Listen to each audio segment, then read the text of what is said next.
Ya, Assalamualaikum warahmatullahi wabarakatuh. Selamat datang di YouTube channel saya. Hari ini kita akan belajar bersama membahas tentang Training and Development bagian kedua. Saya memberikan materi ini khusus untuk Anda, mahasiswa saya, yang mengikuti mata kuliah Psikologi Manajemen SDM. Hari ini kita akan membahas tentang Managing Organizational Change Program.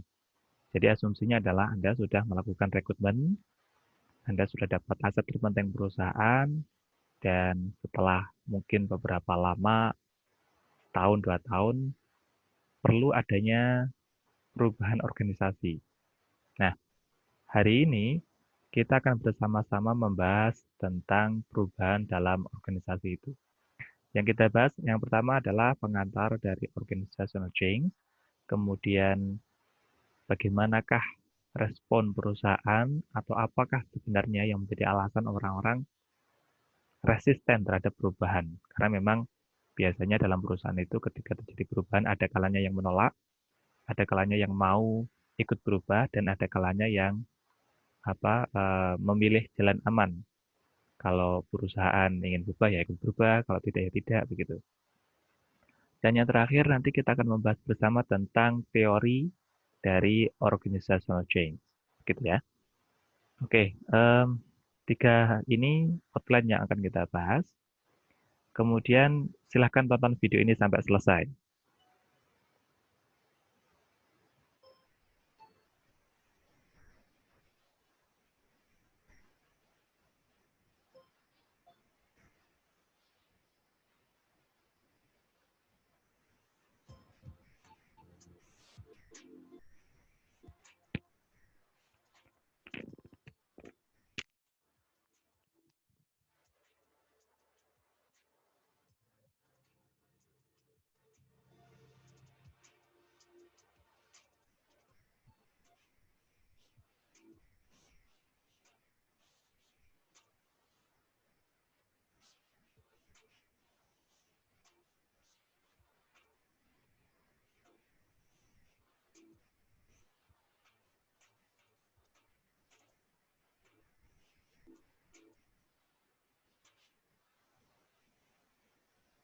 Oke, kira-kira dari video tadi ya, mana yang pernah Anda miliki dari HP sekian HP yang ditunjukkan itu?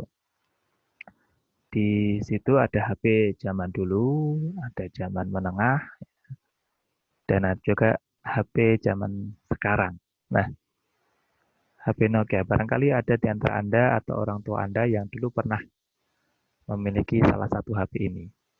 Nah, terkait dengan materi yang kita bahas hari ini, saya ingin menekankan bahwa perusahaan HP Nokia ini pernah merajai smartphone ya sebelum Android dan iPhone dirilis. Namun sekitar tahun 2010 kalau tidak salah ya, itu Nokia anjlok. Anjlok dan dia harus tetap bisa bertahan sehingga ada beberapa hal yang harus dilakukan oleh Nokia.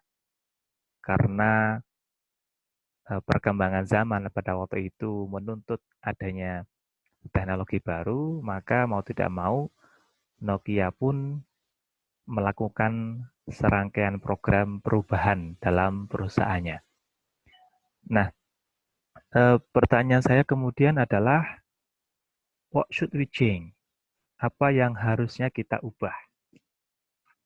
Yang harusnya kita ubah itu paling tidak ada 5 hal ini. Ya. Yang pertama adalah dari sisi strategi. Ya.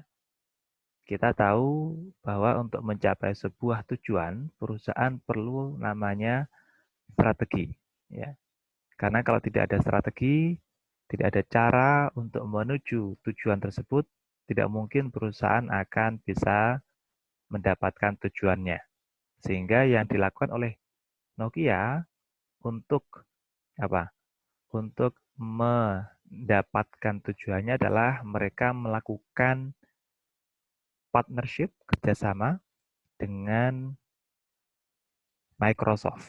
Jadi kerjasama dengan Microsoft supaya terus bisa eksis. Apa bentuknya? Nanti akan kita bahas di yang ketiga ini. Yang kedua adalah struktur. Dari struktur ini, ya, yang dilakukan oleh Nokia adalah mereka melakukan perombakan dari sisi struktur antara director market dengan director produk. Yang awalnya ada 2 director diubah menjadi 1 director. Mereka perlu melakukan perubahan itu. Supaya apa? Supaya alasannya nanti keempat. Ya, akan saya jelaskan. Oke, sekarang yang ketiga, teknologi. Nah, tadi yang pertama adalah tentang strategi, ya, yaitu mereka partnership dengan Microsoft. Maka yang ketiga adalah teknologi, artinya adalah mereka mengubah operating system yang awalnya bentuknya Symbian menjadi bentuknya Microsoft. Ya, jadi operating systemnya itu diubah dan Nokia adalah satu-satunya HP yang pada waktu itu memiliki operating system Windows. Ya, kalau Anda perhatikan, HP yang ada di Nokia pada waktu itu operating systemnya adalah Microsoft, seperti Windows itu. Nah, yang keempat baru culture, artinya dipangkas beberapa birokrasi. Seperti tadi yang saya jelaskan di nomor kedua, yaitu lebih ke structure ya, di merger antara director market dengan director produk. Itu tujuannya supaya memangkas birokrasi. Jadi misalkan mereka ingin keputusan yang cepat itu mereka tidak harus izin kedua director. Tidak harus menunggu jawaban dari 2 director. Tapi mereka cukup dengan 1 director, ya, yaitu director market and product. Begitu. Baru yang terakhir, yang kelima adalah employees attitude, skills, and behaviors. Artinya, kalau nomor 1, 2, 3, dan 4 ini sudah selesai, ya, mereka sudah melakukan perubahan dalam hal strategi, structure, teknologi, culture. Baru yang kelima itu harapannya attitude orang-orang atau karyawan, skill-nya, behavior-nya itu juga akan mengikuti sehingga mau berubah. Nah, jadi 5 hal inilah alasan atau apapun atau bidang-bidang yang harus diubah di dalam sebuah perusahaan, gitu ya. Jadi nanti Anda kalau misalkan sudah kerja di perusahaan dan sepertinya memperhatikan ada yang tidak beres, maka perhatikan 5 hal ini. Barangkali 5 hal inilah yang perlu harus diubah di sebuah perusahaan. Okay, the trickiest part of organizational change is overcoming employees' resistance. Jadi memang ketika ada perubahan dalam sebuah organisasi, yang paling tricky itu adalah orang-orang yang resisten. Mereka tidak mau mengikuti perubahan. Nah, sebenarnya menurut Armstrong tahun 2006, ya ada 8 alasan kenapa karyawan itu resisten. Mereka tetap pada pendiriannya, tidak mau berubah. Yang pertama dan kedua adalah shock of the new and economic fear. Artinya, mereka sudah terbiasa dengan kegiatan atau aktivitas yang rutin.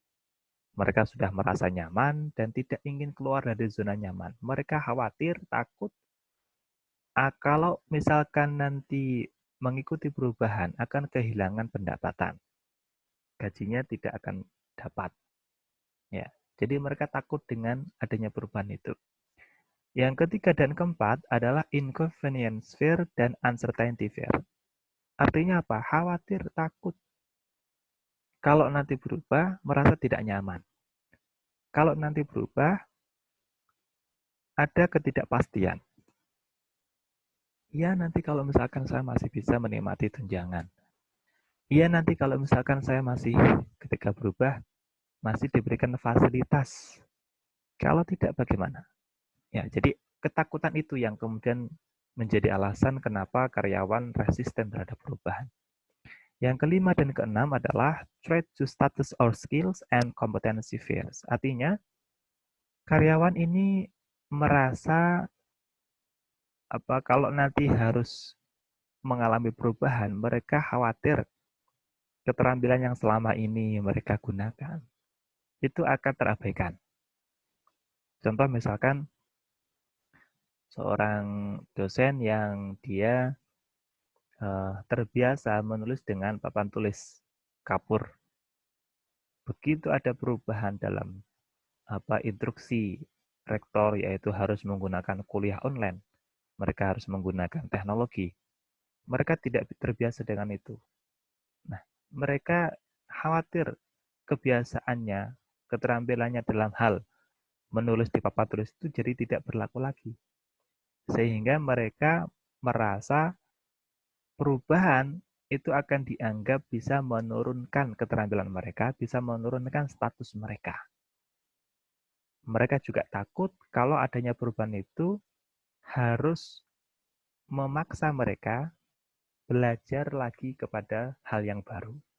Ya, kan kalau misalkan selama ini seorang dosen terbiasa menggunakan papan tulis, tapi begitu diminta untuk mengajar online menggunakan video, nah mereka harus belajar lagi. Nah, ketakutan-ketakutan itulah yang menyebabkan kenapa kemudian alasan karyawan resisten terhadap perubahan. Sekarang kita akan menuju kepada teorinya Lewin. Ya, Lewin ini adalah tokoh psikologi sosial. Ya, dia terkenal dengan teori change theory. Yaitu ada 3, unfreezing, moving, and refreezing. Ya, freeze itu artinya apa? Beku. Unfreezing bukan tidak beku, tapi mencair. Jadi unfreezing, moving, dan refreezing.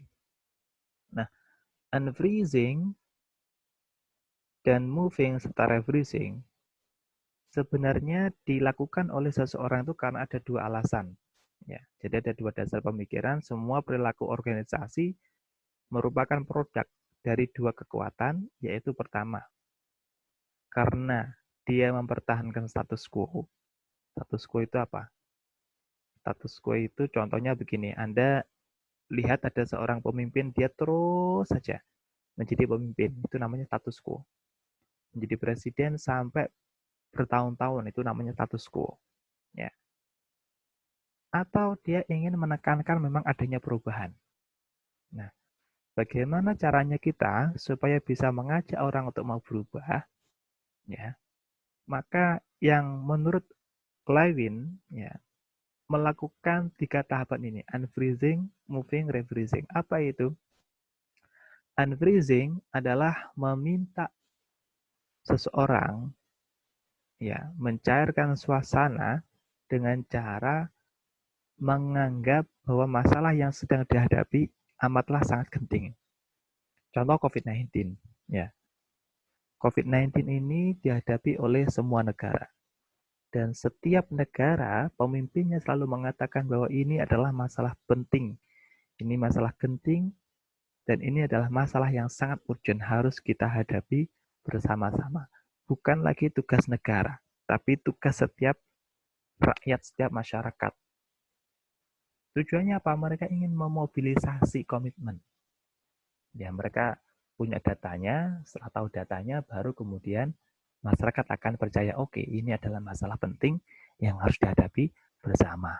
Nah, ketika masyarakat sudah mengatakan, sudah meyakini bahwa ini adalah masalah penting, mereka berarti masuk ke dalam tahapan moving stage. Disitulah nanti para pemimpin, mereka akan berkoalisi. Apa contohnya? Mendatangkan APD dari luar negeri, membeli peralatan alat tes dari luar negeri. Tujuannya apa? Tujuannya supaya mereka bisa nge-share visi misinya. Ya, bahwa masalah harus diselesaikan bersama. Ya, mereka melatih, merekrut calon tenaga medis relawan. Ya. Kemudian tujuannya apa? Mereka memperoleh keuntungan. Apa? Mendapatkan kembali kepercayaan masyarakat. Nah, ketika masyarakat sudah percaya ya, dengan pemimpin, maka disitulah nanti tahap refreezing mulai dilakukan. Apa? Yaitu dikasih reinforce dan monitor. Bentuk reinforce apa? Bantuan langsung tunai. New operational system and incentive. Dikasih insentif. Ya. Ini kan terjadi ini di Indonesia. ya, dan mungkin juga beberapa negara di Inggris juga terjadi. Nah, mereka nanti akan dilakukan monitor bagaimana kayak progress reportnya. Jadi unfreezing, moving, refreezing ini adalah teori yang sangat common. Teori yang sangat common, sangat umum. Unfreezing berarti dicairkan, ya, kemudian diarahkan komitmennya para followers, kemudian di moving, dipindahkan, setelah dipindahkan nanti ini diikat kembali refreezing, ya, dibekukan lagi dengan cara dikasih reinforce dan nanti dimonitor. Jadi tahapan-tahapan ini penting untuk kita pahami dan mungkin bisa Anda lakukan atau bisa Anda analisis lebih jauh ke tahap perusahaan yang nanti akan Anda terkecimpung di dalamnya atau organisasi. Ya, begitu. Oh, sekarang quiz time. Ya, this is the accidental quiz that contribute 10% on your total score. Jadi Anda harus siap-siap untuk memastikan sinyal Anda tidak terjadi masalah. Siapkan mental dan manajemen waktu yang baik. Waktu pengerjaan kuis dibatasi 25 menit. Berdoalah sebelum mengerjakan. Baca hamdalah setelah pengerjaan. Nah, kalau Anda sudah siap, silakan klik slide berikut ini atau tulis di browser HP Anda link berikut. Ini linknya, bit.ly/quiz-psimsdm. Silakan diklik atau di-copy. Waktunya 25 menit. Terima kasih telah mengikuti video ini. Tetap jaga kesehatan dan Assalamualaikum warahmatullahi wabarakatuh.